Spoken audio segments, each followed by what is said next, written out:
Revenge at Work. Hi, this is Revenge at Work. Today we're breaking down a dramatized and fictional story from the corporate world. I used to believe that if you kept your head down and did good work, the company would meet you halfway. That's the lie I carried for years, until the day my chief executive fired me like it was a courtesy. And I realized the thing they valued most wasn't performance, it was control. My name is Alden Maris. I worked at a mid-sized manufacturing tech company called Halloway Systems, the kind of place that sells innovation with stock photos of smiling engineers, while the executive floor quietly treats people like interchangeable parts. On paper, I was a senior program leader, the person who kept deliverables on rails, pulled risk out of the shadows, and made sure projects didn't collapse under deadlines and ego. But my job had a second layer that almost nobody talked about openly. A year earlier, Halloway had hit a fragile stretch, a shaky acquisition, investor nervousness, board tension, and a chief executive who loved grand speeches more than governance. The board needed stability, quiet, procedural stability, so they wouldn't have to fight public battles while the company was still healing. That's when a private shareholder coalition stepped in. Not activists, not loud money, more like old capital with sharp memories. They didn't want to run the company day to day. They wanted to steer voting without drama. They issued a formal voting proxy to consolidate their position for a limited term. And they chose me to hold it. Not because I was important, because I was careful. A voting proxy is not a fantasy lever. It's paperwork, filed properly, validated by counsel, and governed by strict instructions. My duty was to vote exactly as the grantors directed, nothing more, nothing less, and make sure board actions matched the rules the company claimed to live by. The proxy wasn't secret. It lived in the corporate records with the secretary. It was referenced in board materials when major decisions came up. It was known to the directors who mattered. But it made the chief executive uncomfortable in the way a locked door makes a thief uncomfortable. Vance Calder, our chief executive, was a charismatic operator. He ran meetings like performances. He smiled while cutting budgets. He called layoffs strategic reorganizations, like the word strategic could soften a person's mortgage. When he liked you, he praised you in public. When he didn't, he slowly made the room colder around you. At first, I thought he respected my work. I delivered clean launches. I resolved vendor delays. I kept the board calm by being predictable. Then the jokes started. "Careful," he'd say with a grin when I opened my notebook. "Alden writes everything down." People laughed. I laughed too. But over time, I noticed something. He only joked like that when I asked questions he couldn't spin. Why was a project risk rating changed after the review? Why was a contract amendment pushed through without the standard approvals? Why were audit notes disappearing from the portal right before the board pack went out? I never accused. I never dramatized. I just asked for process, and I asked for it in writing. And that apparently was enough to put a target on my back. The final weeks before my termination had a pattern, small but unmistakable. My invites got accidentally missed. My updates were cut from leadership syncs. My director-level partners started replying to my emails like they were afraid of being seen agreeing with me. Then the most telling detail, my assistant, who had always been upbeat, stopped using my name in messages. It became, "Hey," instead of, "Hey, Alden." People don't drop your name when they forget you. They drop it when they're trying to survive. I didn't know what Vance was planning yet, but I felt the pressure build, the way you can feel a storm in your bones before the first drop of rain. On Monday, I got a calendar invite labeled Alignment Check-In. No agenda. No attendees listed besides me and HR.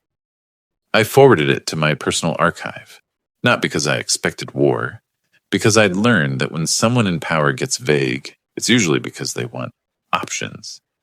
I went to bed that night telling myself I was being paranoid. Tuesday morning proved I wasn't. I walked into the building at 8. coffee in my left hand, laptop bag on my right shoulder, and my access badge flashed red. Once, twice. A security guard I didn't recognize stepped closer. His posture was polite, but his eyes were nervous, like he was doing something he didn't fully understand. "Sir," he said quietly, "your badge isn't working."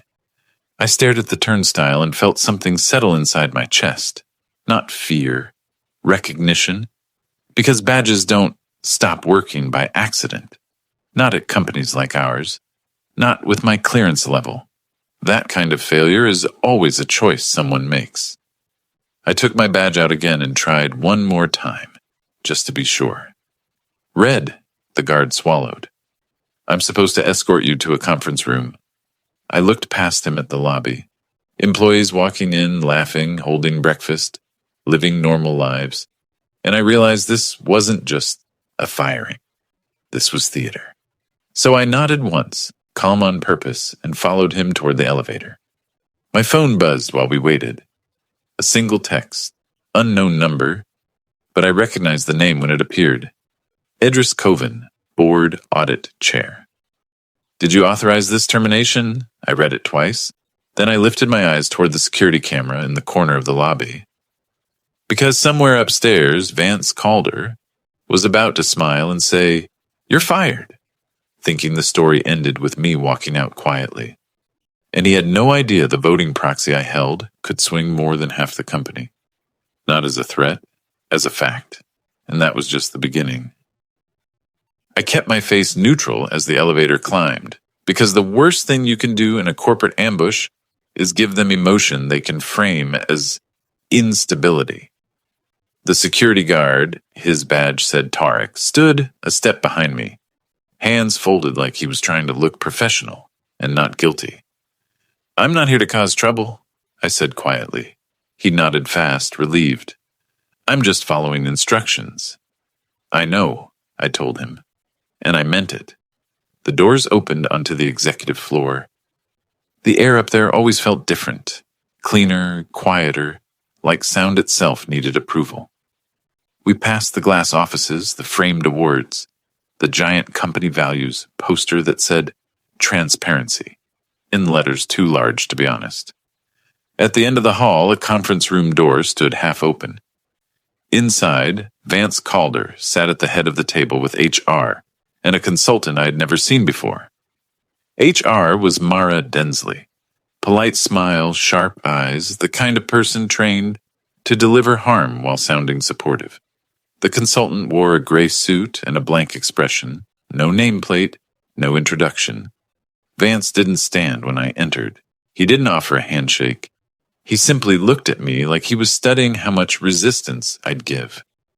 "Alden," he said, warm tone, cold timing, "let's keep this clean." That was the first sentence. Not, "How are you?" Not, "We need to talk." Just the word clean, as if firing someone was a stain you wipe, not a decision you own. Mara gestured to a chair. Vance waved her off. "No need. This won't take long." The consultant opened a folder and slid papers across the table. A separation agreement. Pre-filled. Already printed. The signature lines waiting like traps. Mara spoke in that practiced rhythm HR uses when they want you to feel safe enough to agree. "This isn't disciplinary," she said. "It's simply a transition. We think it's best for everyone." Vance leaned back and crossed his hands. "You've become a blocker," he said. "We need speed. You need a new chapter." I stared at him. A blocker. That was his word for anyone who asked for approvals he didn't want documented. I kept my voice steady. "What is this based on?" Mara didn't answer directly. She pointed to a paragraph with broad phrases. Performance concerns, cultural fit, communication issues. Nothing specific, nothing measurable, nothing you could argue without sounding defensive. Then Vance delivered the real message, lightly, like he was offering a tip. "We're being generous," he said. "Sign today, and we keep this quiet." There it was. The word quiet always shows up when the real problem is accountability. I didn't touch the pen. I read the agreement once, then again. It wasn't just about ending my employment. It included a clause that said I affirmed I held no ongoing authority or obligations on behalf of the company. That line wasn't standard, it was strategic. It was aimed at the proxy. They didn't want to just fire me. They wanted me to sign away the fact that I still existed as a governance variable. My stomach tightened, not with panic, but with the clean clarity of seeing the play. I looked up at Vance. Who wrote this clause? His smile stayed in place, but his eyes sharpened. Standard language. It's not, I said. Mara's expression flickered. Quick, almost invisible, like she knew exactly what I was talking about and hated that I noticed. Vance's tone softened. Alden, you've done good work. Don't make this dramatic. Dramatic. That was his favorite accusation. Anyone who forced him to face process became dramatic. Anyone who asked for governance became emotional. I exhaled once and pushed the papers back across the table without touching the signature page. I'm not signing this today. Mara leaned forward. We can revise. Vance cut her off with one small gesture. The room obeyed him instantly. Then security will walk you out, he said. No raised voice, no anger, just an order, delivered like he was choosing a dessert. I nodded once. Okay. Mara blinked. The consultant's pen paused.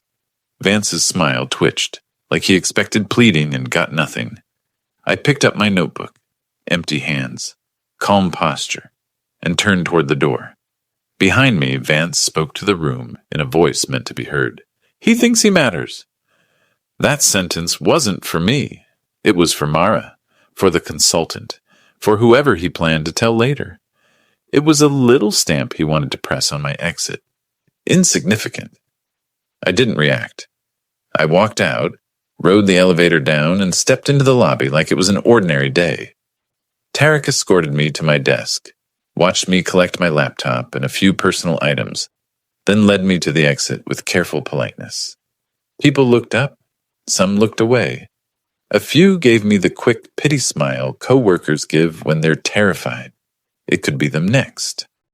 Outside, the winter air hit my face and cleared the last warmth of the building from my skin. I stood by my car and opened my phone. Another message from Edris Kovan. Call me, now. I didn't hesitate. I stepped into the driver's seat, closed the door, and called. He picked up on the first ring. His voice was controlled, but I could hear something underneath it. Tightness, like a man trying not to swear on a recorded line. Did Calder fire you? He asked. Yes, I said. He tried to get me to sign a separation agreement that included a clause about ongoing authority. Silence on the line. Then Edris spoke slower. You understand what that means? I do, I replied, and I didn't sign it. Another silence, heavier. Then, are you still the proxy holder? Yes, I said, unless the grantors revoked it, filed it, and notified properly. None of that happened. His exhale sounded like someone realizing a door had just been kicked open in a house full of valuables. Send me everything you have, he said. Tonight. Through counsel. I'll keep chain, I replied. Good, Edris said. Because the board is about to ask questions Calder can't charm his way out of. When we hung up, my hands weren't shaking, but my heartbeat had changed. Something in me hardened, not into anger, but into focus. Because the moment he tried to erase me through HR theater, he turned a private governance tool into a public problem. And I didn't know it yet, but his need to humiliate me was about to put him under a microscope he couldn't escape. I didn't drive home right away. I sat in my car in the parking lot across the street from the building, watching employees stream through the lobby doors like nothing had happened. That's how companies survive ugly moments. They keep the routine moving so nobody has to admit the ground is shifting. My phone stayed in my hand.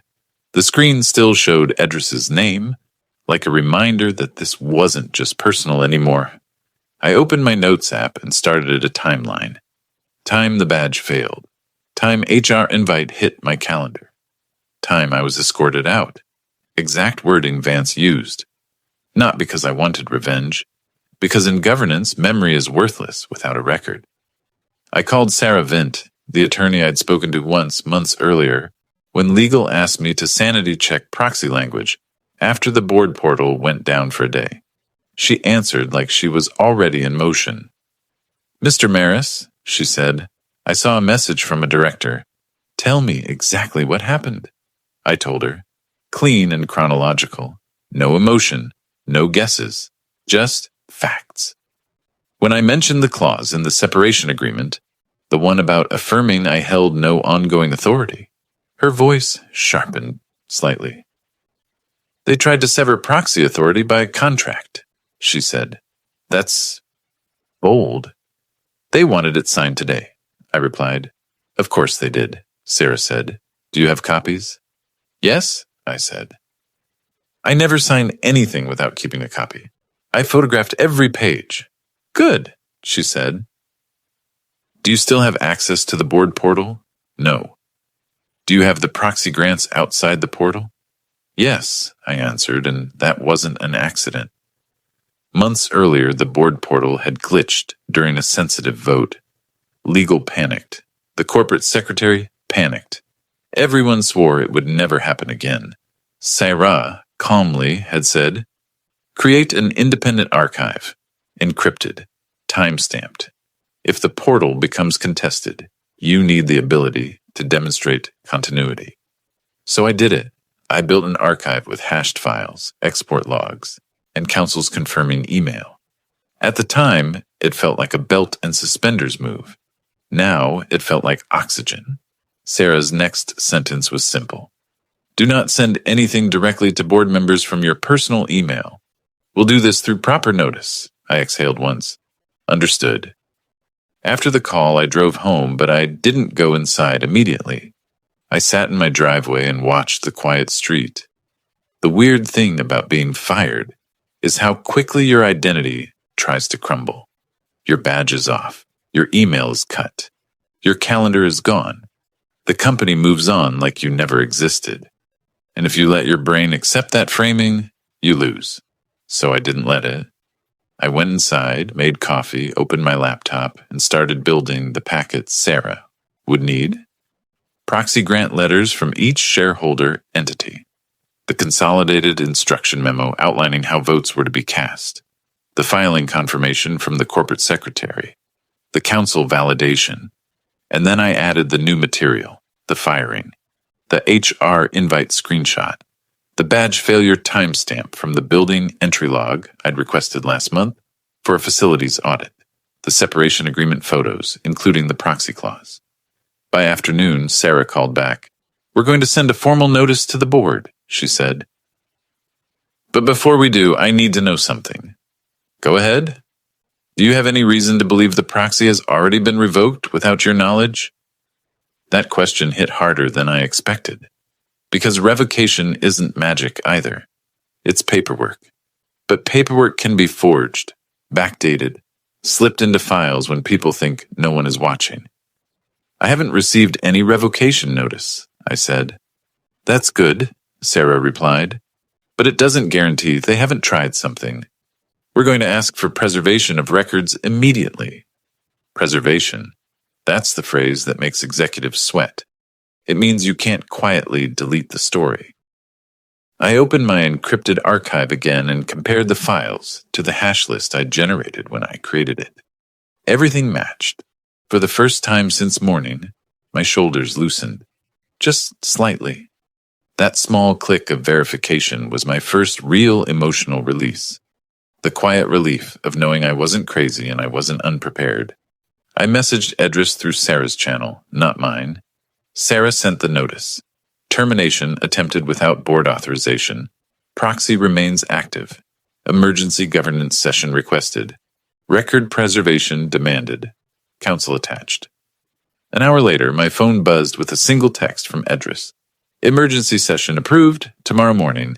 Calder is not happy." I stared at it, not happy. That was an understatement. Because Vance Calder didn't fear being disliked. He feared being pinned down. He built his power on ambiguity, on moving fast, talking smooth, and making everything sound optional. A proxy holder was the opposite of optional. I spent the evening preparing like I was going into a deposition. I rehearsed the facts out loud. I removed any sentence that sounded like opinion. I wrote down 3 answers I would repeat if pressured. I'm here as proxy holder, not as an employee. The proxy remains valid until properly revoked. I'll follow the grantor's instructions and the governance rules. At night, I slept badly, but not from anxiety. From anticipation, because I could already picture Vance's strategy. He'd try to paint me as disgruntled. He'd try to frame it as HR. He'd try to make the board feel like dealing with this was inconvenient. He'd smile. He'd shrug. He'd claim it was all a misunderstanding. And then he'd ask them to move on. But governance doesn't move on when the paperwork doesn't. At 6 the next morning, my phone started ringing with unknown numbers. 1 call, 2 calls, 3. Then a voicemail from a familiar voice. Vance, soft tone like he was calling an old friend. Alden, he said, let's not blow this up. We can fix this quietly. Call me back. I listened to it once, then I deleted it. Because something had shifted overnight. The company still thought I was an employee they could erase. But the board was about to remember I wasn't sitting at the table because I wanted to be. I was sitting there because a majority of the voting power had been placed in my hands. On paper, in writing, filed and validated. And then silence, the kind that means the next call won't be friendly. That was when the email came from Sarah. Join link attached. Do not speak first. Let them ask. Answer only what's asked. I stared at the message and felt my calm settle into place again. Because in corporate fights, the person who talks the least usually controls the room. And today the room was going to learn exactly what Vance Calder had tried to fire. The emergency session started at 8 sharp, not a calendar invite, not a friendly quick sync. An official board video call with counsel present, meaning every word mattered and every sentence had an owner. I joined early, camera on, posture neutral. Sarah Vince sat beside me on the screen from her office, hands folded, expression unreadable. She looked like someone who never raised her voice because she didn't need to. One by one, the directors joined. Edris Coven came in first.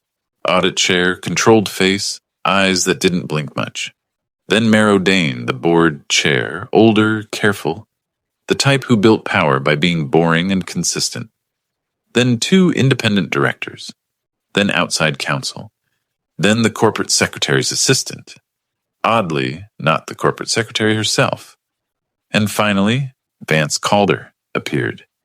He looked polished in the way people do when they're trying to convince everyone they slept well. Suit, perfect. Smile, ready. But there was a tightness around his eyes like he'd been practicing calm in a mirror. Well, Vance said, spreading his hand slightly, this is unexpected. No one laughed. Mero Dane didn't greet him. Didn't ask about his day. He went straight to it. Did you terminate Mr. Maris yesterday? Vance's smile held. I approved an HR transition based on performance and collaboration issues. Edris leaned forward. Without board authorization. Vance tilted his head, as if the board was being dramatic. It's an employment matter. Sarah spoke before I did. Quiet voice, sharp words. It is a governance matter the moment the proxy holder is targeted. The proxy does not terminate with employment, and an attempt to contract around it without proper revocation is improper. Vance's eyes flicked to her, then to me. His smile thinned. Mero Dane's tone remained flat.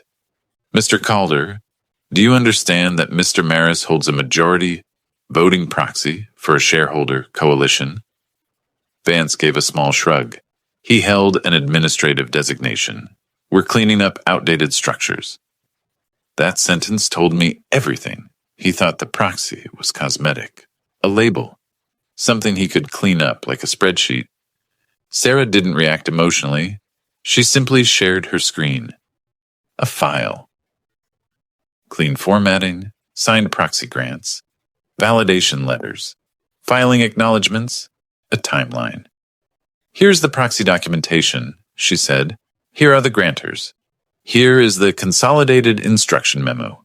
Here is proof of filing. And here is confirmation that no revocation notice has been issued to Mr. Maris. Vance leaned back, still smiling, but his face looked slightly whiter on camera. Edris asked the next question like a blade sliding out of a sheath. Who drafted the separation agreement clause that required him to affirm he holds no ongoing authority? Vance's smile twitched. Standard. Outside counsel cut in, cautious. That clause is not standard. Silence followed, dense and ugly. Then Vance did what he always did when caught. He pivoted into moral framing. Alden has been difficult, he said, voice calm like he was telling the board about a leaky pipe. He documents everything. He slows execution. He creates friction. I didn't speak. I waited for the question. Marrow Dane turned to me. Mr. Maris, did you exceed your proxy authority at any time? No, I said. I voted only as instructed. I retained independent copies, only because legal requested continuity after a portal outage. And did you authorize your termination? Marrow asked. No. Edris looked directly at Vance. Then what you did, Calder, was an attempted neutralization of a governance control. You pushed it through HR to avoid board oversight. Vance's posture tightened. That's an interpretation, Syrah replied evenly. It's a documented sequence. Then a director I hadn't seen much, Nessa Riven, independent, asked the question that broke the illusion. Why is the corporate secretary not on this call? Nobody answered immediately. The assistant's eyes dropped. Outside counsel's jaw tightened. Vance's smile froze. Marrow Dane repeated slower. Yes. Why is the corporate secretary absent? Outside counsel spoke carefully. There has been a staffing change. A staffing change? Edris said. When? The assistant's voice came out small. 2 weeks ago. 2 weeks. My mind flashed back to small anomalies. Board pack formatting changes, approvals coming faster than usual, certain logs missing. Not proof. Until now. Marrow Dane's expression didn't change, which was somehow worse. Who approved replacing the corporate secretary? Vance answered quickly, too quickly. I did. It was operational. Edris's voice sharpened. Corporate secretary is not operational. It's governance. Board must approve. Vance's calm finally cracked. We needed someone more aligned. Aligned. There was that word again, his favorite disguise for control. Marrow Dane didn't raise his voice. He didn't need to. Mr. Calder, he said, you will cease unilateral governance actions immediately. Then he turned to outside counsel. I want a preservation hold issued on all communications related to Mr. Maris's termination, proxy discussions, and corporate secretary replacement. Effective now. Outside counsel nodded. Edris added, and I want independent review, not internal. Independent. Vance opened his mouth, then closed it. For the first time, he looked like a man realizing the room no longer belonged to him. The board moved into closed session for 10 minutes. Cameras off except chair and counsel. Syrah and I waited silently. When they returned, Marrow Dane delivered the decisions like they were reading a weather report. 1. The attempted termination of Mr. Maris is suspended pending investigation and proper procedure. 2. The proxy remains valid until and unless properly revoked by the grantors. 3. An independent reviewer will be appointed to examine governance process violations, retaliation risk, and record integrity. 4.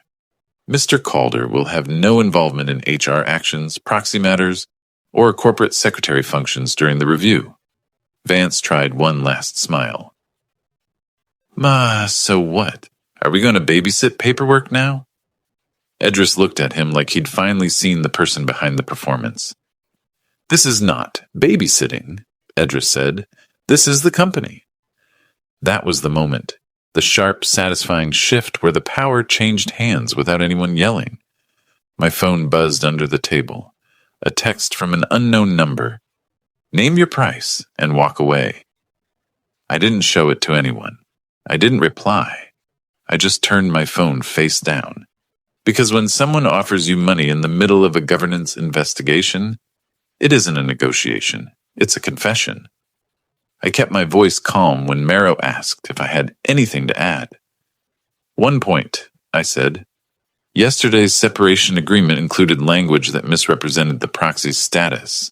That clause should be preserved and reviewed. Outside counsel nodded slowly, like he'd just tasted something bitter. The call ended with an out fireworks. No dramatic takedown, no shouting, just a quiet, procedural tightening of a net. When I closed my laptop, I sat still for a moment and listened to the silence in my house. Not the peaceful kind. The kind that means the next move won't be a meeting, it'll be a scramble. And they thought I was gone. I wasn't. The next 2 weeks moved in a strange rhythm. On the surface, Halloway systems kept functioning, emails sent, meetings held, production schedules updated like nothing had happened. But underneath, the company was in containment mode. The way a ship looks calm right before you realize half the crew is sealing bulkheads. The preservation hold went out the same day as the emergency session. That single notice changed everything. People who had been silent suddenly became careful. People who had been aligned started checking their calendars before speaking. And the executives who lived off back-channel conversations learned they couldn't delete their own footprints anymore. I didn't go back to the office as an employee. I didn't swipe a badge. I didn't ask for my role back. Sarah made it clear, you're not fighting for a desk. You're protecting the integrity of the proxy and the record. So I stayed home, responded only through counsel, and kept one rule. No opinion, only documentation. The independent reviewer the board hired was a governance specialist named Darian Heth. Former regulator, not flashy, the kind of person who asks for raw logs instead of summaries. He met me on a secure call, introduced himself in one sentence, and then went straight to what mattered. Mr. Maris, he said, I'm going to ask you questions as if I'm trying to disprove you. If your story survives that, it survives anything. Good, I replied. That's the standard I prepared for. Darian requested everything. The proxy grants, council validations, my archive hashes, the separation agreement photos, the HR invite metadata. He compared them to what the company produced under the hold. And then the pattern became undeniable. The corporate secretary replacement had been pushed through using a misclassified operational approval channel. The board chair's inbox contained a message drafted as if it were routine. No mention that governance functions were being altered. 2 directors had been nudged separately with quick approvals, and the language was crafted to make it seem like housekeeping. Then came the firing attempt. It wasn't just Alden as being transitioned. It was, remove my building access, cut my calendar, isolate my reports, present a separation agreement with the proxy clause, and walk me out quietly before anyone could slow it down. A clean erasure, executed like an IT deprovisioning. Darian didn't react emotionally. He just asked, who else had to cooperate for this to happen? That was the part that could have turned messy, if it were written like a fantasy. But it wasn't. In a company, nobody moves that fast alone. They use the people who are afraid. HR follows executive direction. Facilities follows a ticket. Security follows an instruction sheet. IT follows an access request. The machine does what it's told. And the person at the top gets to pretend it was policy. Darian interviewed HR. He interviewed facilities. He interviewed the consultant. The consultant's name finally surfaced. Perrin Lyle, organizational advisor, hired directly by Vance with no board approval, because the contract had been routed as a leadership coaching engagement under a discretionary budget. Darian also reviewed the board portal history. That's when the quietest detail became the loudest. Certain entries had been edited after submission, not the big documents, those were too visible, but the descriptive summaries. The little blurbs that framed decisions. The language that made something feel routine when it wasn't. It wasn't a deep, cinematic hack. It was something more common. Governance dressed up as messaging, and it pointed to one person over and over. Vance. When Darian finished his report, he didn't send it to me. He sent it to the board and council because the process wasn't mine to steer. But Edris called me the same evening. His tone was different than the first day, less controlled, more final. "You were right," he said. "I didn't want to be," I answered. "They're voting tomorrow," Otters continued. "For cause. For cause." Two words that don't leave room for a graceful exit. Two words that mean the board believes the record is strong enough to withstand litigation. I didn't celebrate. I didn't feel joy. What I felt was something cleaner. Closure approaching.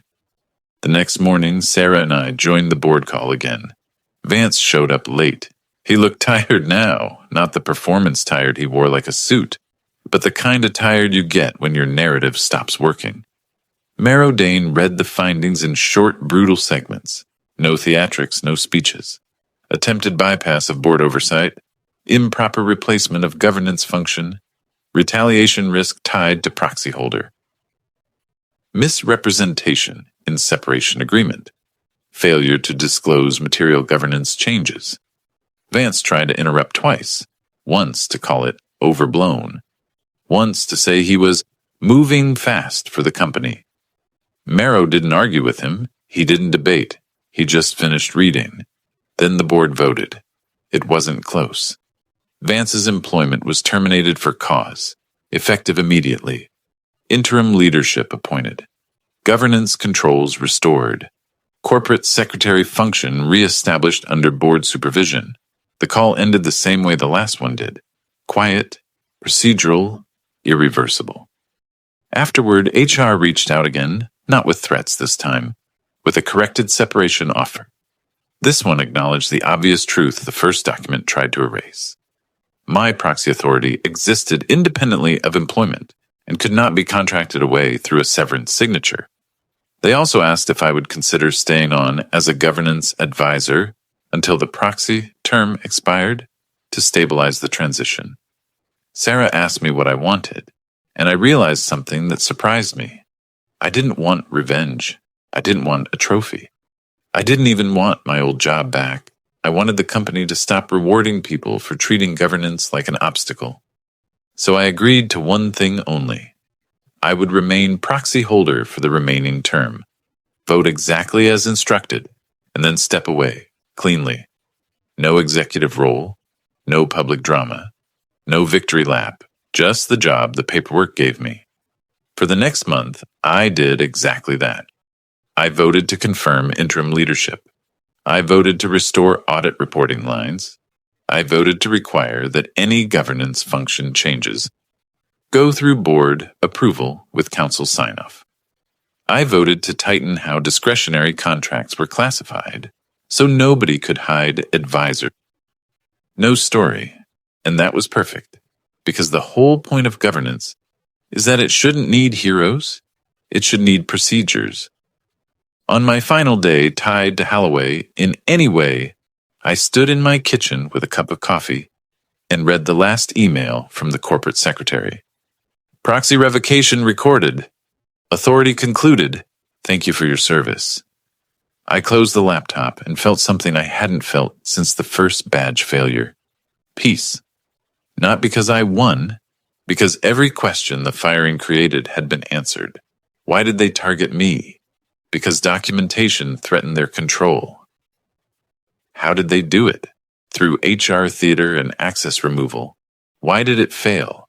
Because proxy authority doesn't vanish with a badge. What happened to Vance? His own shortcuts became his evidence. What changed? The company hardened the process so it couldn't happen again.